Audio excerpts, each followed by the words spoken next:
హిందూపురం నుంచి ఎంపీగా పోటీ చేయాలని ఆలోచనతో ఉన్నట్లు పరిపూర్ణ నందస్వామి వెల్లడించారు. బీజేపీ అధిష్టానం రాష్ట్ర కార్యవర్గానికి తన అభిప్రాయాన్ని చెప్పినట్లు తెలిపారు.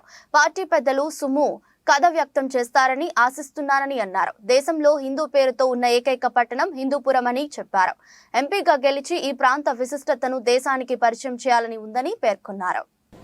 పార్లమెంటరీ నియోజకవర్గం నుంచి ఒక ఎంపీ క్యాండిడేట్గా నిలబడి పోటీ చేయాలనేటువంటి ఆలోచనని వ్యక్తం చేశాను. భారతీయ జనతా పార్టీ అధిష్టానానికి అలాగనే రాష్ట్ర కార్యవర్గానికి అందరికీ కూడా వారందరూ ఆలోచించి తప్పకుండా ఆ ప్రకటన తెలియజేస్తారని కూడా ఆశిస్తున్నాను. ఇక్కడ మీకు ఎంతవరకు ఇక్కడ మీ అభిప్రాయాన్ని చెప్పారు. ఇక్కడికి వచ్చారు కదా, మీ కాంగ్రెస్ సన్నిహితులతో కానీ కలిసి జరగలేదు.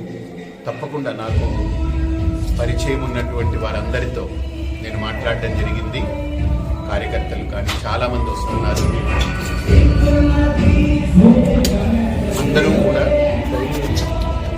అందరూ కూడా సమాయత్తమై ఇంటింటికి ఏ రకంగా మొన్న రాముడి యొక్క ప్రతిష్టకి అక్షంతలు పెట్టి గడపకి తీసుకెళ్లారు.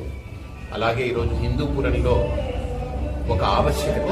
ఎందుకు హిందూపురానికి ఆవశ్యకత అని అంటే, ఇక్కడ నేను అనేటువంటిది ఒక వ్యక్తి ప్రధానం కాదు.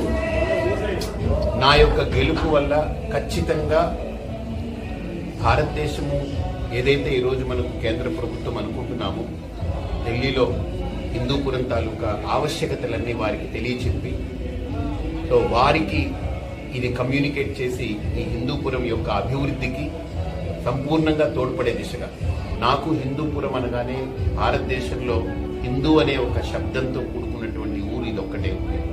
కాబట్టి నా మనస్సును ఆకర్షించింది. నేను కూడా మొట్టమొదటి రథయాత్ర చేసినప్పుడు హిందూపురం వేదిక ప్రారంభించాను, కదిరి నుండే ప్రారంభించాను. కాబట్టి నా మనస్సు కూడా ఖచ్చితంగా ఇక్కడ ఉండి గెలిచి ప్రజల యొక్క మనోభావాలకి అద్దం పట్టేలా ఢిల్లీలో దీని గురించి చెప్పాలనేటువంటి ఆలోచన ఉంది. తప్పకుండా వారి యొక్క అభిప్రాయాన్ని వారు త్వరలో వ్యక్తం చేస్తారని కూడా భావిస్తున్నారు. భారతీయ జనతా పార్టీ తరఫున ఖచ్చితంగా అధిష్టానము మీ పట్ల సుముఖత ఉందా లేదు? అధిష్టానం సుముఖతను వ్యక్తం చేస్తుందని భావిస్తున్నాను. అంటే ఇప్పుడు అలయన్స్, టీడీపీతో అలయన్స్ కానీ అలాంటివి ఉన్నప్పుడు అటువంటివన్నీ నేను ఆలోచన లేదు. నా భావాన్ని వ్యక్తం చేశాను. అవన్నీ వాళ్ళు సమాలోచన చేస్తారు. పార్టీ అధ్యక్షురాలు కూడా ఇక్కడి నుంచి పోటీ చేయాలనే యోచనలో ఉన్నారు, పురంధరేశ్వరి గారు. అంటే నేను వారితో కూడా మాట్లాడాను. వారు అన్నారు, మీరు తప్పకుండా మీ ప్రయత్నాన్ని మీరు చేయండి అని అన్నారు. ఈరోజు నేను ఇక్కడికి వచ్చి తిరుగుతూ అందరినీ కలుస్తున్నాను అని అంటే వాళ్ళ అనుమతి లేకుండా నేను వచ్చి కలవను కదా. కాబట్టి తప్పకుండా అందరినీ కలుస్తున్నాను.